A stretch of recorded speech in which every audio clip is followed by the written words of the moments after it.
Muito bom dia. É sempre um prazer estar com os irmãos, com aqueles que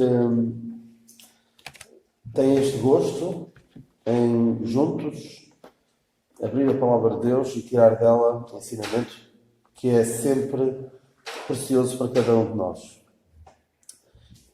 Eu digo que é sempre um prazer estar convosco, mas também já tenho dito isto várias vezes, que não se devem sentir particularmente especiais para dizer que é um prazer estar convosco. Porque eu digo isso sempre que vou a algum lado falar da palavra de Deus. E é sempre verdade. É um prazer estar com aqueles pouquinhos à face da terra que realmente valorizam as coisas de Deus. Valorizam aquilo que Deus fez por eles. Mas a razão pela qual se devem sentir especiais, cada um de vocês, nós vemos isso em 1 Epístola a Timóteo 1,15. 1 Epístola a Timóteo 1,15. Esta é a razão pela qual qualquer um de vós se deve sentir a pessoa mais especial à face da terra. Já vamos ver qual é. Alguns conhecem melhor a palavra de Deus, já sabem o que é que diz. 1 a Timóteo 1,15. E vamos ler também o 16.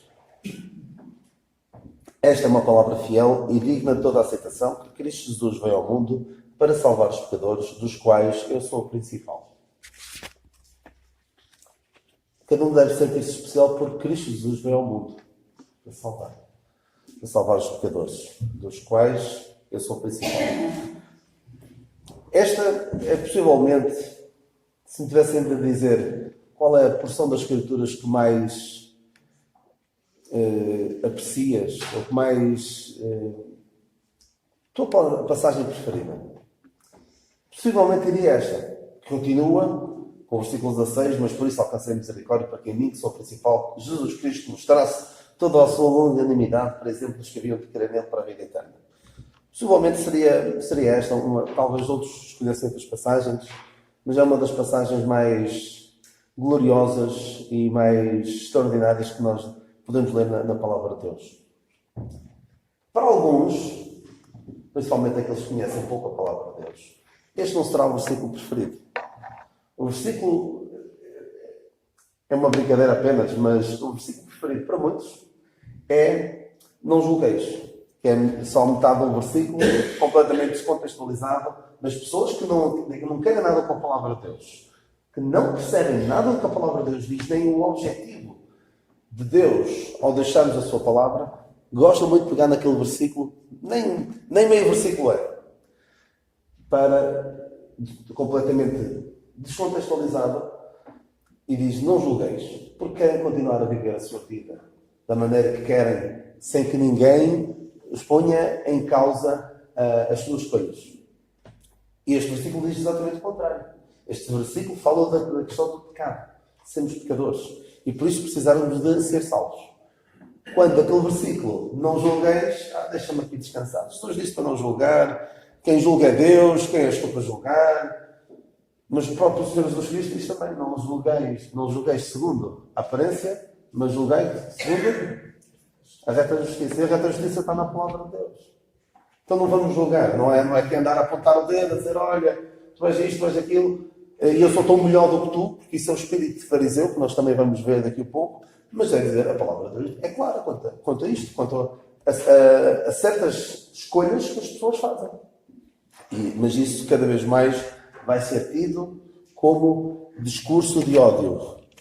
E eu não quero entrar muito por aí hoje, não é esse o meu objetivo, mas preocupa-me que defender aquilo que a palavra de Deus diz sobre vários assuntos torna-se discurso de ódio. Ainda na terça-feira, alguns terão visto. Ainda não vi, mas eu já sei o que é que vem dali. Não vem coisa boa. Aquela reportagem da TVI, seguida de um debate sobre a questão dos transexuais.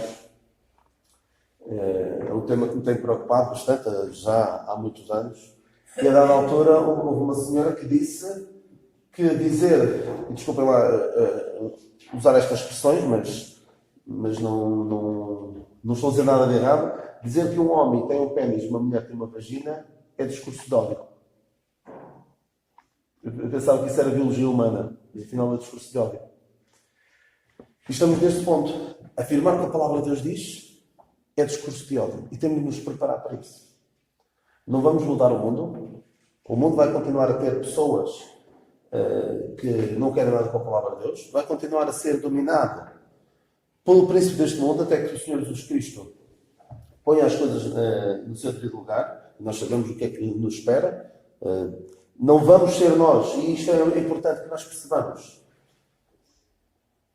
É importante que percebamos que o nosso objetivo enquanto igreja não é alcançar o mundo inteiro e ganhar o mundo inteiro para Cristo, para que o Senhor venha reinar. Não é esse o nosso objetivo. É essa a ideia de alguns, e por isso é que é importante que nós compreendamos bem a palavra de Deus. Mas o que o Senhor vai fazer é levar a sua igreja. Não estamos à espera de conseguir ganhar o mundo inteiro e que todo o mundo se renda aos pés do Senhor. Nós ainda há pouco cantamos um cântico baseado, a dada altura está baseado em Filipenses 2, que todo o joelho se dobrará, toda a língua confessará, todo o joelho se dobrará, mas também diz, o maior galardão esperará aquele que agora o escolher. Há de chegar o dia, mas infelizmente a maioria não quer nada com Deus. Infelizmente. E nós temos de estar preparados, preparar os nossos filhos, os nossos netos, aqueles que os têm, para um mundo que vai ser muito, muito hostil, muito adverso. Porque é um mundo que não aceita esta palavra fiel. A palavra fiel é digna de toda a aceitação. Esta palavra é verdadeira, fiel e não falha. Há muitas palavras, há muitos ditados que falham. Há uma frase particularmente que eu gosto de usar neste contexto, que é aquela frase que é atribuída a Benjamin Franklin, um americano já de alguns séculos, que dizia: só há duas coisas certas na vida: a morte e qual é a outra, sabem? Morte e os impostos. Morte e os impostos. Nós que vivemos em Portugal sabemos que, infelizmente, impostos não é coisa certa para toda a gente. Há sempre aqueles que conseguem fugir. E a morte não é certa para todos. Cada um de nós que aqui está vive nessa esperança e nós somos lembrados sobre isso, que o Senhor pode vir. O Senhor pode vir hoje e nós não passaremos. Aqueles que são seus, não passaremos pela morte. Nós, os que ficarmos vivos, seremos arrebatados. E por isso nós vivemos nesta esperança. Esperança que o mundo não tem. Portanto, a morte pode não acontecer a alguns de nós.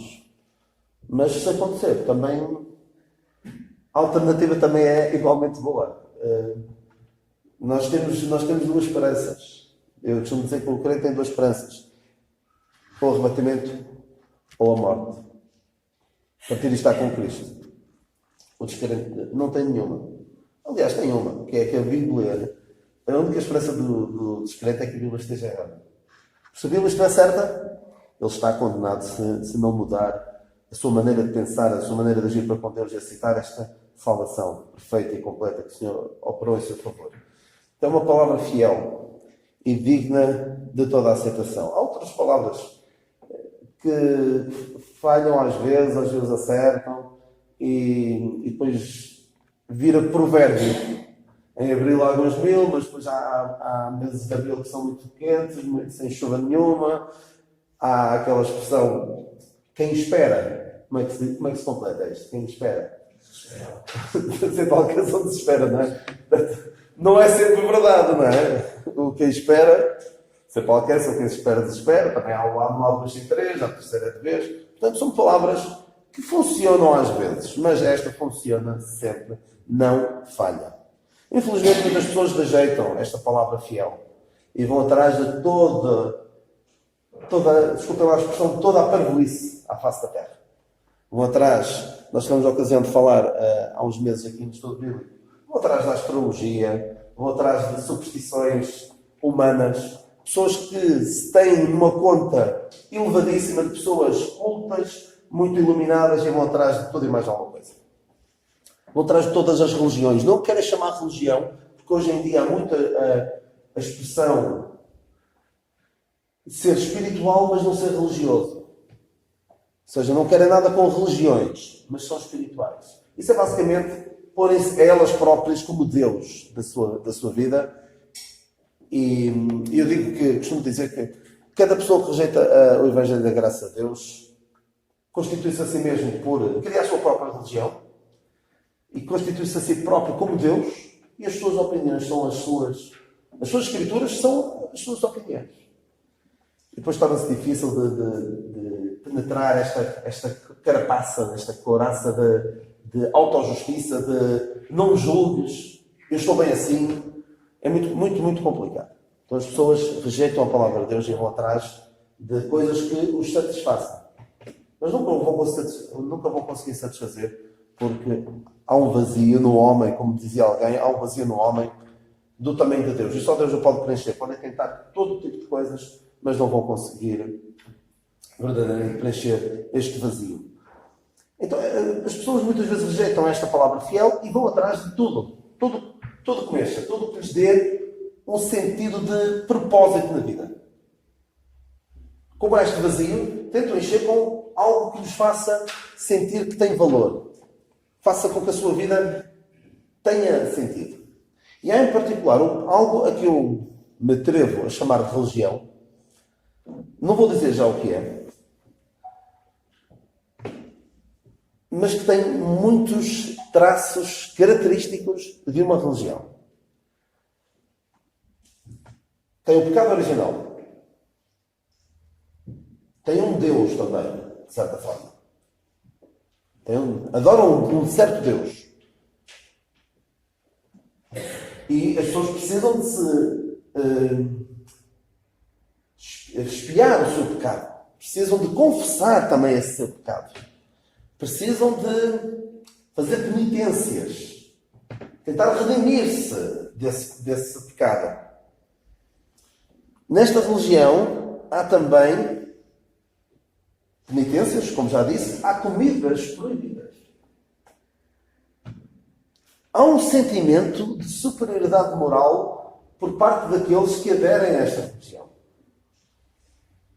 E por vezes as pessoas querem aderir a algo para lhes dar um sentido de superioridade moral. E Deus nos livre disso.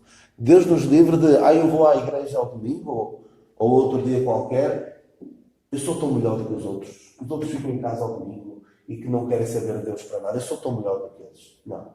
Quem compreende verdadeiramente a palavra de Deus percebe, eu não sou tão melhor do que os outros por mim mesmo. É graça de Deus em mim. Porque eu sou, como vamos ver daqui a bocadinho, o principal dos pecadores.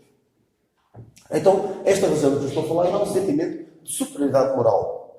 Tem também os seus próprios profetas, que profetizam coisas que vão acontecer no futuro até. E tem também o seu próprio fim do mundo. Eu não sei se alguém já me ouviu falar disto e sabe do que é que eu estou a falar. Não fazem ideia do que é que eu estou a falar. Estou a falar da religião das alterações climáticas. Tem estado muito em voga nos últimos tempos. Agora já passou um bocadinho, mas há um mês e pouco tivemos uma das profetisas. Que é inatacável. Aquela menina que tem 16 anos, começou a faltar às aulas lá na Suécia, de protesto contra o clima. Ela tem vários problemas.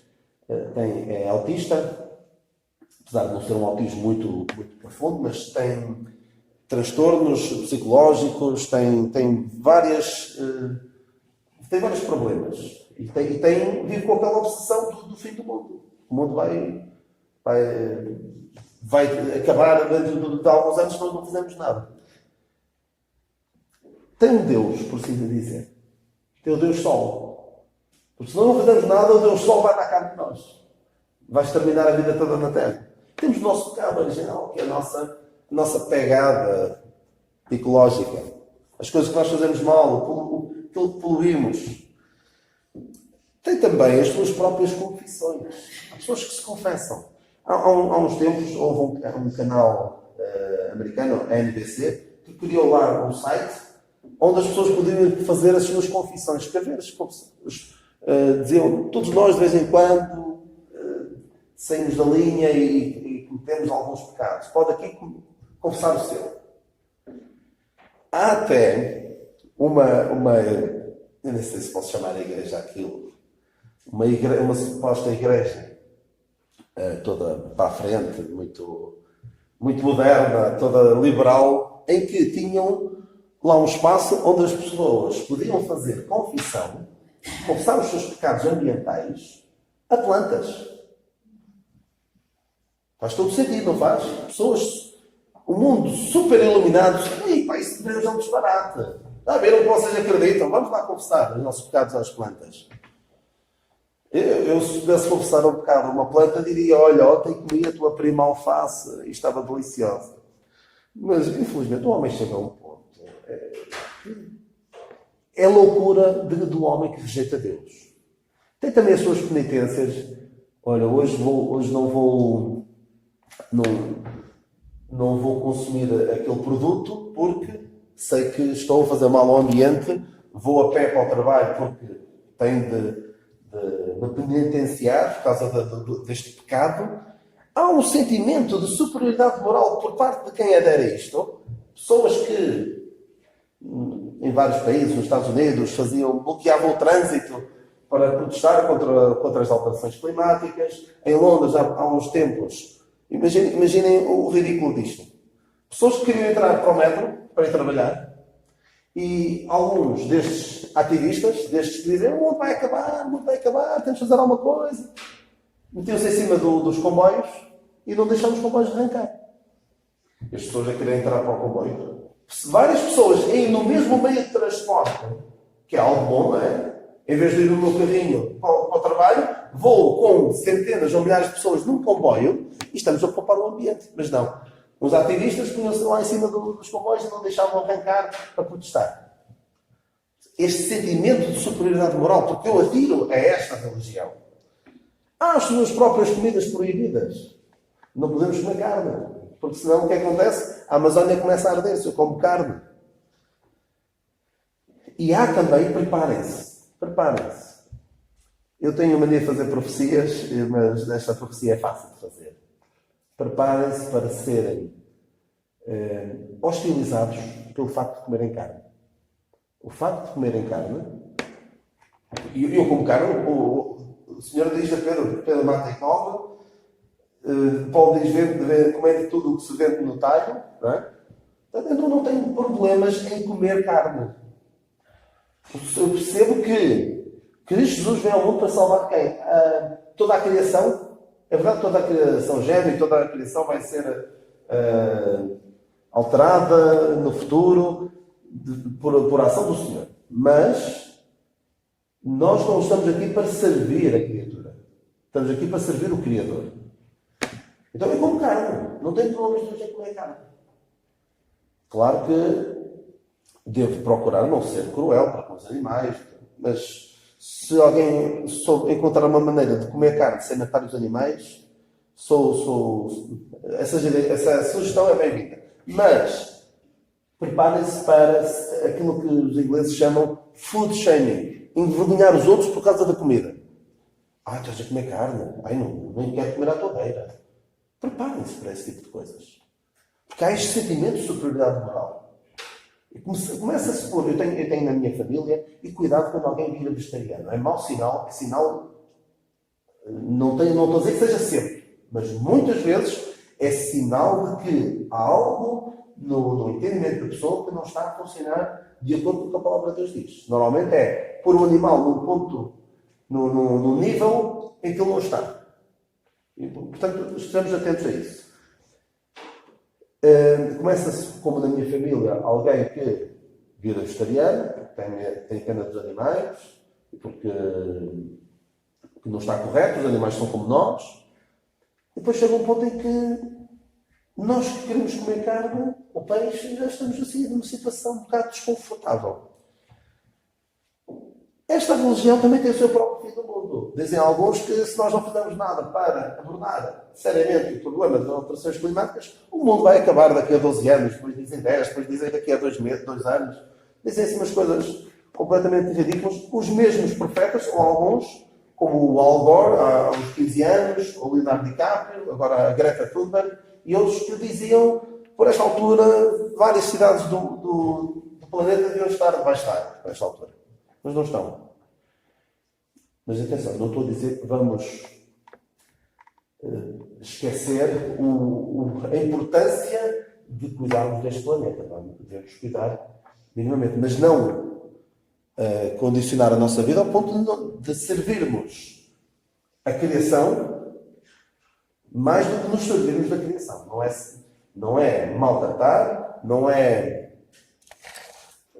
ser completamente negligentes, mas perceber que qual é o fim último deste planeta? O que é que nós lemos na palavra de Deus que vai acontecer? Segunda epístola de Pedro. Os elementos ardentes se fundirão. Isto é para derreter. Portanto, não vale muito a pena nós pormos em causa a nossa sobrevivência, o nosso bem-estar, por algo que sabemos que é para derreter. Não vamos, no entanto, devemos deixar um planeta minimamente habitável e melhor do que aquilo que nós encontramos para a geração que vem a seguir. Mas então, isto é praticamente uma religião. Bem como tem o seu próprio Deus, tem o seu pecado, tem confissão, tem penitências, tem comidas proibidas, tem o sentimento de superioridade moral, tem os seus profetas, tem uma redenção também. A maneira de nós nos redimirmos é mudarmos por completo toda a nossa maneira de viver e para que não venha este fim do mundo. Senão, o fim do mundo vem sobre nós. As mesmas pessoas rejeitam o que a palavra de Deus diz. E é muito curioso. Perguntem a qualquer uma destas pessoas que se dizem, por exemplo, que se dizem vegetarianas, qual é a sua posição em relação ao aborto. Atrevo-me a dizer mais de 90%, ou se calhar estou a dizer um número baixo, quase 90% diz é um direito da mulher. Mas comer os animais, não. Matar as crianças, sim. É o absurdo da mente que rejeita o que a palavra de Deus diz. Então, eu não me perdi, mas gastei aqui algum tempo a falar disto, porque acho que é importante nós também percebemos como é que o mundo pensa, o mundo que rejeita Deus. O mundo que rejeita esta palavra fiel e digna de toda a aceitação, acaba por pensar. Ora bem, nós lemos aqui, esta palavra fiel diz o quê? Digna de toda a aceitação. Quem não aceita está a ser louco. É louco aquele que não aceita esta palavra fiel. É digna de toda a aceitação. Não há nenhuma mensagem que tenha sido alguma vez proferida pela boca do homem que seja mais merecedora de ser escutada, mais merecedora de ser aceita do que esta. Nenhuma. É a mensagem mais gloriosa que o mundo conheceu. Infelizmente, muitos rejeitam-na para a sua própria perdição. Então, o que é que diz esta palavra? Cristo Jesus veio ao mundo. Infelizmente, há quem até se atreva, no alto da sua ignorância e da sua arrogância, dizer, não, Jesus Cristo nunca existiu. Isso é uma figura mítica e isso nunca existiu. Alguns, por vezes, ou seja, na televisão, pessoas a falar de certas expressões da palavra de Deus como mitologia bíblica. Desculpa lá, isto não é mitologia. Eu não ouvi, mas ouvi alguém comentar que o Presidente da República há dias falou do milagre das bodas de Caná como sendo uma parábola. Alguém ouviu isso? Não ouviu? Disse que era uma parábola. Alguém que não conhece o que a palavra de Deus diz, sabe assim umas coisas, ou falar da palavra de Deus assim, e tem umas ideias muito vagas. E depois vem para a televisão dizer disparates, que é uma parábola. Não, é um milagre. Mas claro que as pessoas querem passar uma ideia de Jesus para uma figura histórica, com alguns mitos por trás, alguns acréscimos que foram feitos depois, para dar aquela ideia de que ele era um homem, de que ele era um Deus. Há alguns que dizem que Jesus Cristo nunca pensou que seria Deus, que isso foi uma ideia construída depois, muito depois, pelo Constantino, pelo Imperador, em Constantino e outros. Mas nós vemos o que a palavra de Deus diz sobre a sua divindade. Eu e o Pai somos um. No princípio era o Verbo, e o Verbo estava com Deus, e o Verbo era Deus. Então, Cristo Jesus veio ao mundo. Isto, infelizmente, alguns até sandegarem-se. Mas veio fazer o quê? Veio para dar o seu exemplo, o exemplo máximo de vida. Nós temos de olhar para o exemplo do Senhor Jesus Cristo e viver como Ele. Quão bom seria o mundo se todos nós vivêssemos como o Senhor Jesus Cristo? Para ensinar os ensinamentos dele extraordinários. Fazemos bem a ouvir o que ele disse. Aqueles ensinamentos tão preciosos. Atenção, eu não vou dizer que aquilo que o Senhor Jesus Cristo disse e a maneira como ele viveu não seja absolutamente fundamental.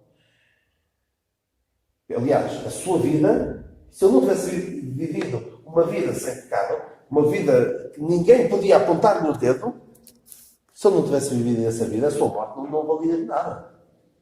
Ok? Mas a sua principal missão ao vir este mundo foi para salvar os pecadores, dos quais eu sou o principal. Essa é a sua principal missão, de salvar. Por vezes, apresenta-se um Cristo extraordinário, uma pessoa que viveu uma vida exemplar, que ensinou como nunca ninguém falou. E aliás,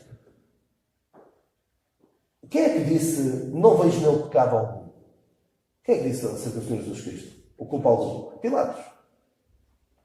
Era salvo? Não.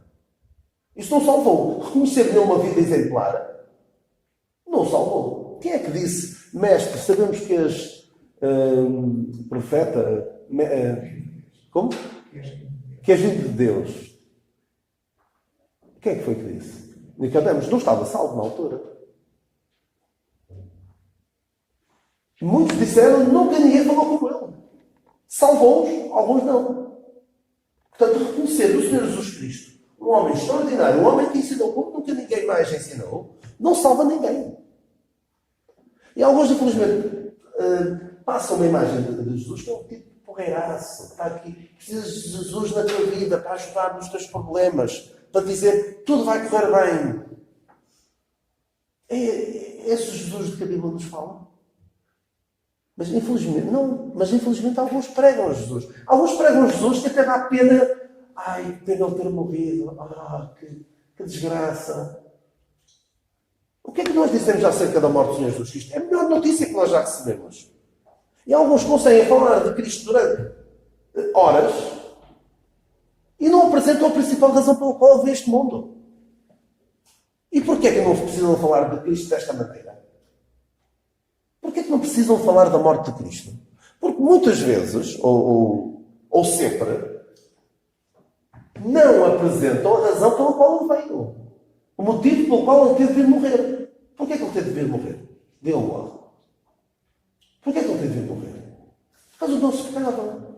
Só que numa igreja que não prega a gravidade do pecado, e que o pecado nos afasta de Deus, e que nós precisamos ser reconciliados com Deus, para que é preciso falar da morte de Cristo? Não é preciso.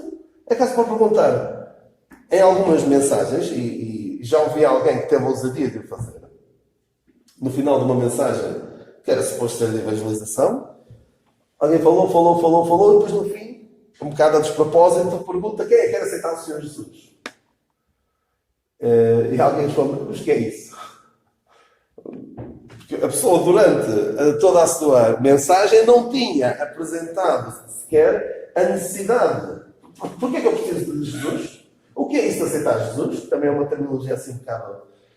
Não é bíblica. Convida Jesus a entrar no teu coração. Isso não está na palavra de Deus. Ia dizer então que apresenta-se um Cristo que nem precisava ter morrido. É uma pena ele ter morrido. Mas a nossa maior necessidade era de salvação. E por isso não havemos um Salvador. Alguém dizia assim, se a nossa maior necessidade fosse de educação, Deus teria mandado um mestre. E é verdade que o Senhor é um mestre por excelência. Se a nossa maior necessidade fosse meramente moral, Ele teria enviado alguém que, através da sua vida, um grande exemplo, alguém que, através da sua vida, mostrasse como viver. Mas como a nossa maior necessidade era de salvação, Ele enviou-nos um Salvador. E graças a Deus por isso. Então, Ele veio ao mundo, o Senhor Jesus Cristo veio ao mundo para salvar. Eu não sei se alguém tem uma Bíblia assim, a minha não é. Nem sei se existe alguma, é possível que exista. Uma Bíblia em que acabe, a última palavra da página seja salvar. E qual será o entusiasmo de alguém que está a ler a Bíblia pela primeira vez e lê que Jesus veio ao mundo para salvar? Deixa-me ver quem é que Ele vai salvar. E os pecadores. Que desagradável, não é? Porque Jesus veio ao mundo para salvar os pecadores. Mas a verdade é que para Deus poder salvar alguém através da morte e ressurreição do Senhor Jesus Cristo, é preciso a pessoa compreender que é pecador. Aceitar, reconhecer esse estado. Mas, infelizmente, e o que tem levado milhares de milhões de pessoas para uma eternidade sem Deus, que é o não quererem admitir, reconhecer, confessar o seu estado de pecador perante Deus. Preferem alimentar a sua autojustiça, este sentimento cheios de si mesmos, mas rejeitando o seu estado de pecador. E Deus só pode salvar. Quase me atrevo a dizer que Deus é todo poderoso para salvar, mas não consegue salvar aquele que não quer ser salvo, aquele que não compreende o seu estado de pecador. Esta expressão de que Jesus veio ao mundo para salvar os pecadores leva-me para Lucas 18, onde nós lemos acerca de dois homens, o fariseu e o publicano. Nós vemos como o fariseu era cheio de si mesmo. Os seus feitos religiosos levavam-no a uma posição invejável aos olhos da sociedade. E ele teve até a ousadia de falar com Deus de uma maneira que ninguém se pode aproximar de Deus daquela maneira. Basicamente, Deus, tens uma sorte de todo o tamanho por eu estar do teu lado. Olha como eu sou bom. Isto é um sentimento de autojustiça que afasta o homem de Deus. Eu não sabia de cor a passagem onde isto estava. Ainda por cima, a minha Bíblia aparece ali no fim o títulozinho do fariseu e o publicano. E eu não encontrava bem esta passagem, então fui à Bíblia do telemóvel procurar. Como é que eu havia de procurar? Se procurasse fariseu, se procurasse publicano, não ia ser fácil de encontrar. Então lembrei, ele a dada altura diz jejum, não é? Jejum 2 vezes na semana. E procurei jejum. E encontrei logo o versículo, porque é a única vez na Bíblia que aparece a palavra jejum. Não aparece mais de uma vez. Ou seja, este homem era tão cheio de si mesmo que diz a Deus, eu jejuo. O verbo jejuar não deve ser utilizado na primeira pessoa a falar com alguém. Eu jejuo. É privado entre ele e Deus. O próprio Senhor Jesus Cristo disse que quando jejuares, tenta passar a ideia de que não estás a jejuar. Que havia os fariseus que desfiguravam as suas caras para dizer, olha, ele é mesmo tão santo, tão separado dos outros, tão devoto. Nota-se mesmo que ele está a jejuar. Esse cara não estava. Para parecer mais que jejuava, ou se calhar não estava a jejuar e parecer que jejuava, daí o Senhor dizer que eram sepulcros caiados. Mas este homem cheio de si. E depois vemos o outro, o publicano. O que é que ele dizia? Tem misericórdia. Nem se atrevia a levantar a cabeça. Dizia, tem misericórdia de mim, pecador. Sabe uma coisa? Sabem, que era eu. O que deixou para a sua casa justificado não foi quem os visse a sair do templo, nunca pensaria. O que deixa justificado para a sua casa é o publicano. Nunca. Mas era. O publicano é que deixou para a sua casa justificado porque reconheceu que era um pecador indigno. E é isto que é o primeiro passo para poder ser salvo. É a nossa atitude. A única atitude que pode haver perante tudo aquilo que Deus fez por nós é a atitude de reconhecer o nosso estado de pecador. E olhar para o Senhor Jesus Cristo como o único meio pelo qual nós podemos ser salvos. Estes dois homens fazem-me lembrar outros dois homens, que são o mesmo. Quem é um homem que podemos olhar e ver como sendo dois homens diferentes? Que são estes dois homens? Quem é que acha que é? Um era fariseu e um pecador indigno. Quem era? Era Paulo. Paulo, que no outro tempo tinha sido Saulo, que era, desculpa lá a expressão, era a cara chapada deste fariseu, que nós lemos em Lucas 18, um homem justo aos seus próprios olhos, irrepreensível. Mas onde é que tinha levado todo este conhecimento da lei de Deus? Toda esta religião tinha levado a perseguir o próprio Senhor Jesus Cristo. E foi preciso ele cair do cavalo, apesar de na Bíblia não falar de ele ir a cavalo, mas às vezes usa a expressão de cair do cavalo. As pessoas precisam cair por terra, prostrar-se fisicamente e espiritualmente, principalmente, para reconhecer que era o principal dos pecadores para Deus o poder salvar. Acho particularmente interessante a expressão que ele usa. Depois de falar de todos aqueles feitos religiosos que ele tinha alcançado, em Filipenses 3, fariseu de fariseu, hebreu de hebreus, da tribo de Benjamim, circuncidado ao oitavo dia, da linhagem de Israel, por aí fora, uma série de coisas extraordinárias. Ele, a dada altura, diz que isto tudo é como esterco. Considera como esterco. E diz mais à frente, e seja achado nele. Não tendo deixa-me ler para ser mais textual. E seja achado dele, não tendo a minha justiça que vem da lei, mas a que vem pela fé em Cristo. Noutro tempo, o Saulo tinha a sua justiça que vinha da lei. Mas ele agora quer ser achado nele. Acham que aquele fariseu de Lucas 18 queria ser achado em Cristo? Apesar de ser noutro tempo, acham que ele tinha este espírito de não por mim mesmo, não pelas minhas obras de justiça que eu houvesse feito, mas pela misericórdia de Deus. Acham que ele tinha esse pensamento? Não tinha. E Saulo não tinha. Mas Paulo tinha.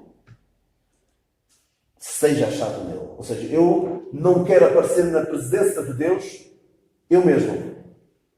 Se for eu, Deus não vai, nem sequer vai olhar para mim, vai dizer partai-vos de mim para o fogo eterno. Mas eu tenho que ser achado nele. Mas para isso é preciso reconhecer que era o principal dos pecadores. O mais indigno dos pecadores. O menos merecedor dos pecadores. Esta palavra principal significa, entre outras coisas, significa primeiro, não só desta passagem, mas de outras, tiramos a ideia e o facto de que Paulo foi o primeiro dos pecadores. Foi o protótipo, aqui a palavra no original significa, é protos, de onde vem a palavra protótipo, o primeiro de uma série. Porque ele foi posto, leiam aqui, experimentem ler esta passagem como primeiro. Onde diz principal, ler primeiro. Esta é uma palavra fiel e digna de toda a aceitação. Cristo Jesus veio ao mundo para salvar os pecadores, dos quais eu sou o primeiro. Mas por isso alcancei misericórdia, para que a mim, que sou o primeiro, Jesus Cristo mostrasse toda a sua longanimidade, por exemplo, que haviam de crer nele para a vida eterna. Claro que se ele foi posto, por exemplo, de salvação, é porque foi o primeiro. E não sei se sabem. Sempre que Paulo usa a palavra protos, significa primeiro. Sempre. Em todas as passagens, onde, se tiverem uma Bíblia onde possam pesquisar pelas palavrinhas, as palavras pelos Strongs, alguns conhecerão isso. Cada palavra grega está associada a um número. E se procurar nesse número, nas epístolas de Paulo, a palavra protos é sempre traduzida por primeiro. Claro que noutras passagens, esta palavra às vezes significa principais. Os principais dos sacerdotes. Mas, no original, a palavra protos, nas epístolas de Paulo, é sempre primeiro. Isso diz-nos muito. Ele foi o primeiro primeiro a ser salvo pela graça, primeiro a fé sem obras. Mas, voltando à questão dele ser o principal, ele achava-se também o mais indigno, o mínimo dos apóstolos, como ele diz, porque perseguia a igreja. E é preciso este espírito. É preciso este espírito de qualquer um de nós deve dizer: eu sou o principal dos pecadores. Ninguém era mais imerecedor da graça de Deus do que eu. Acham que o fariseu tinha essa maneira de pensar? Oh Deus, eu sou tão imerecedor da tua graça. Acham? Não. Ele sabe, eu estou tão bem. Oh Deus, claro que tu vais ter de me salvar. Remédio, eu cumpro tudo o que tu mandaste fazer na lei. Isto é ter a sua justiça que vem da lei. O apóstolo Paulo era o principal dos pecadores e cada um de nós deve sentir-se o principal dos pecadores. Deve conhecer que é o principal dos pecadores. Eu costumo dizer isto e não digo isto só para parecer bem numa mensagem. Eu sou o principal dos pecadores. Eu não conheço ninguém que peque mais do que eu. Que seja mais pecador do que eu. Eu não ando aqui atrás das pessoas a ver, olha, estás a pecar ali. Mas eu sei os pecados que começo. Alguns nem sei. Mas daqueles que eu tenho consciência, eu sei que ninguém, eu não conheço ninguém que peque mais do que eu. E se algum de vocês conhece, se calhar a cidade conhece alguém que é muito pecador, ou se calhar não tem consciência do seu pecado.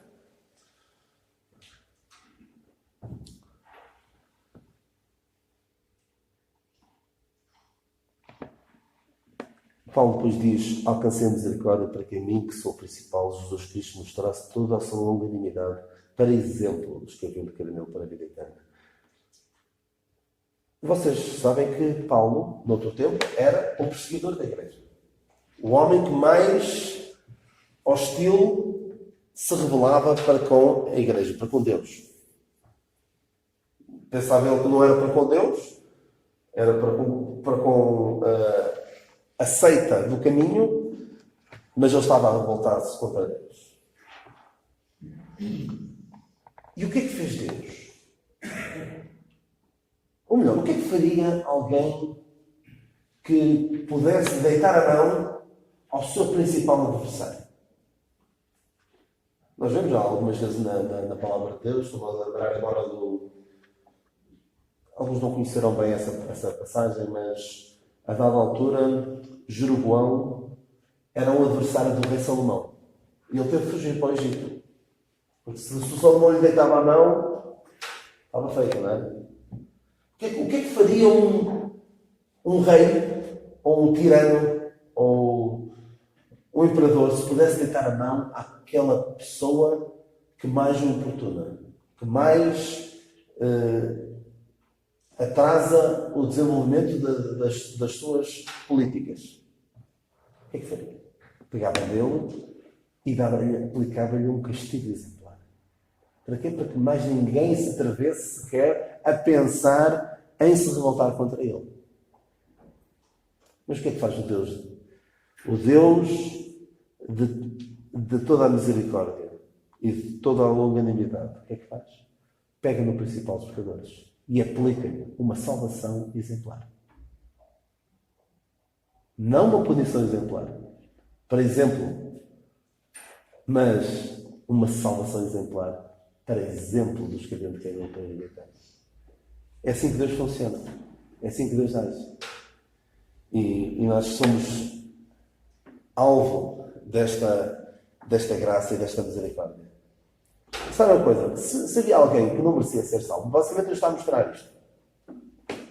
Estão a ver aquela pessoa? Não merecia ser salva. De maneira nenhuma. Era a pessoa mais indigna de ser salva. E olha o que eu fiz com ele. Estão a ver? Também podes. Está ao teu alcance. Não por teus méritos, mas está ao teu alcance. Basta quereres. Se eu pude fazer isto com Paulo, posso fazer contigo. Se eu pude fazer isto, se eu pude salvar o Paulo Daniel, que é o principal dos pescadores, o apóstolo Paulo achava que era ele. O Paulo Daniel acha que é o Paulo Daniel, o principal dos pescadores. Mas se Deus pode salvar o Paulo Daniel, pode salvar qualquer um. Agora, se Paulo Daniel sou eu, é mesmo o meu nome. E para terminar, nós devemos ter consciência de que somos os principais pecadores e devemos ter esta consciência tal como eu creio que Paulo tinha. Paulo, quando falava aos descrentes da salvação de Deus, ele tinha consciência disto, de que era o principal dos pecadores e de que não era por ele mesmo, pelo que ele tinha feito, que Deus o tinha salvo.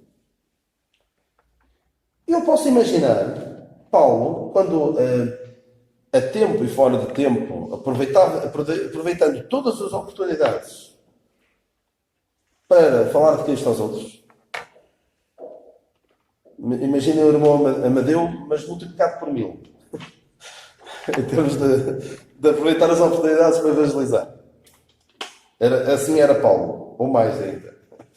Sem desprimor, porque o irmão Amadeu, que eu prezo muito e que oxalá fosse um milésimo do que ele faz em termos de aproveitar as oportunidades. Mas ele aproveita as oportunidades todas. Eu imagino a dizer, olha, Deus pode salvar-me a ti. Deus pode salvar-te a ti. Ninguém está tão longe do braço salvador de Deus que Deus não o possa salvar. Olha, Ele pode-me salvar a mim. E certamente Ele não teria aquele espírito de esta pessoa, esta prostituta, este salteador, este publicano. Não. Deus não pode fazer nada por ele. Está perdido, irremediavelmente. Eles olhavam para ele e pensavam: ficas tão aquém de mim, daquilo que eu era como pecador. Eu poderia dizê-lo, certamente. Portanto, se Deus pode salvar o apóstolo Paulo, pode salvar. Se Deus pode salvar o Saulo, pode salvar-te a ti. Eu quero então terminar aqui com uma pequena ilustração. Creio que pode ajudar-nos a perceber como Deus vê os pecadores. Nós habituamos a ver os pecadores, olhar para uns e olhar para outros, achar, olha, este é mais pecador, o outro é menos pecador. Este é mais merecedor da salvação de Deus, este não é tão merecedor. Deus, se calhar, até vai salvar este, porque ele é tão boa pessoa. Não. Quando Deus olha para... Primeiro, quando nós olhamos uns para os outros, podemos ver uns mais pecadores do que outros, não é? Um assim, com os pecados muito grandes, outro mais pequeno, outro um bocadinho maior, e outro, este aqui também. Este aqui não é nenhum de vocês, de certeza. Ninguém é assim tão pecador quanto esta barra mais alta. Provavelmente seremos para este aqui, este último, que tem assim um pouquinho, não é? Todos nós estávamos a ser este menos pecador. Mas o apóstolo Paulo percebeu que era o principal dos pecadores.